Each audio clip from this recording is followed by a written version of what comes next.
Shankar JC और भावनात्मक गहराई हो।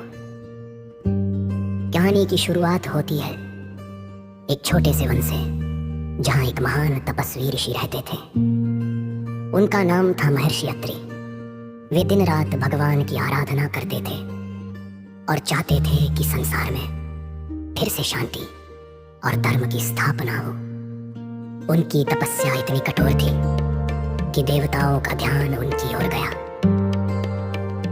इंद्रदेव को भय हुआ कि कहीं ये ऋषि अपनी तपस्या से उनका स्थान न प्राप्त कर ले। उन्होंने कई बार उनकी तपस्या भंग करने की कोशिश की, लेकिन हर बार असफल रहे।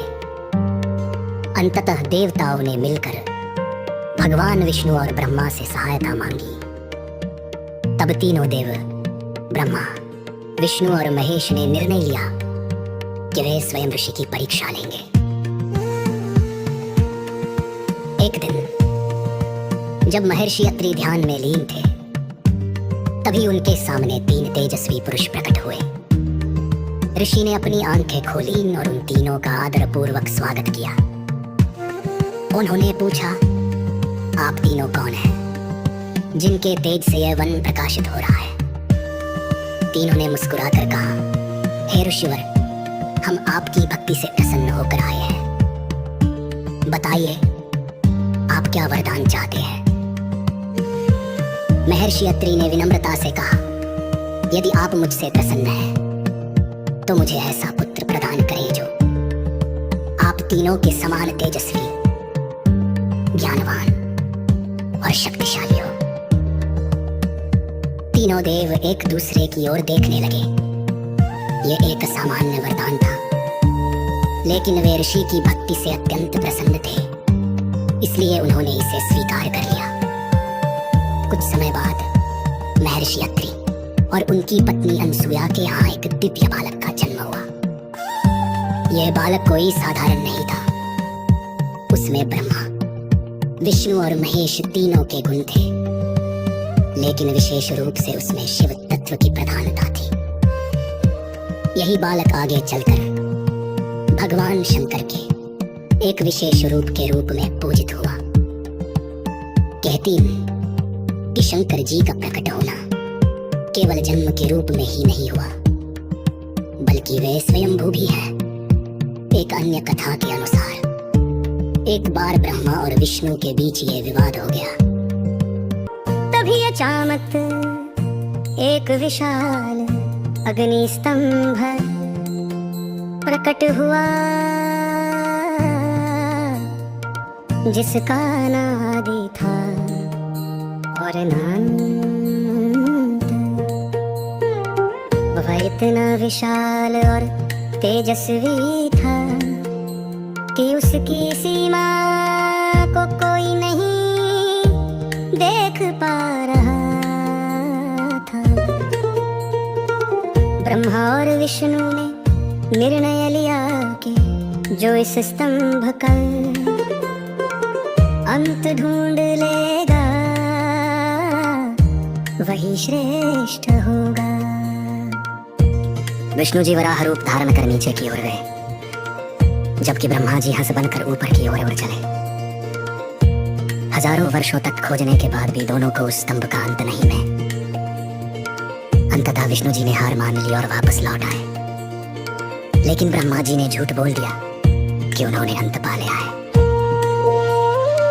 तभी उस अग्नि स्तंभ से एक दिव्य आवाज गूंजी।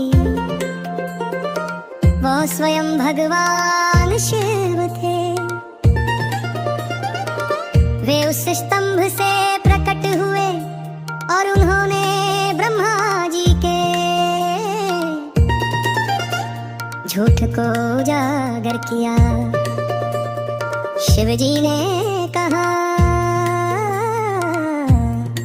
मैं ही इस रिश्ते का आदि और अंत हूँ।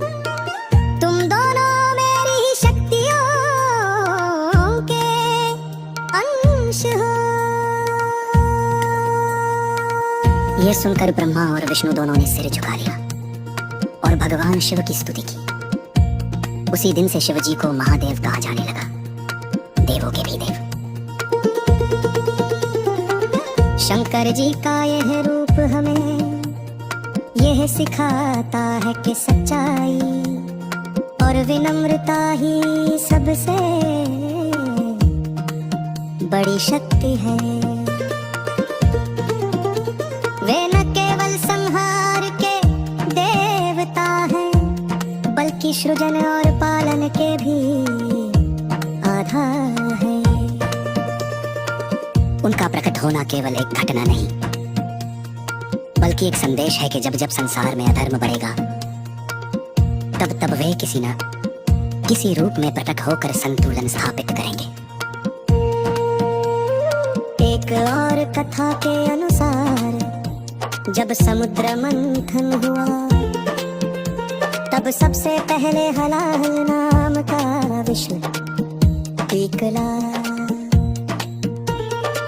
यह विष इतना भयंकर था कि उसे पूरा संसार नष्ट हो सकता था। देवता और असुर दोनों भयभीत हो गए। तब सभी ने भगवान शिव से सहायता मांगी।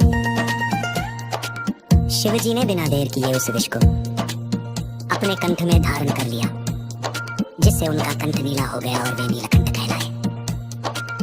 यह भी उनके प्रकट होने का एक महत्वपूर्ण रूप है, जिसमें उन्होंने संसार की रक्षा के लिए स्वयं कष्ट सहा। इस प्रकार शंकर जी की प्रकट होने की कहानियां हमें ये सिखाती है कि सच्चा ईश्वर वही है जो अपने भक्तों की रक्षा के लिए हर संभव प्रयास करता है, चाहे उसे कितना ही कष्ट क्यों न सहना पड़े। उनका जीवन त्याग करुणा और शक्ति का प्रतीक है।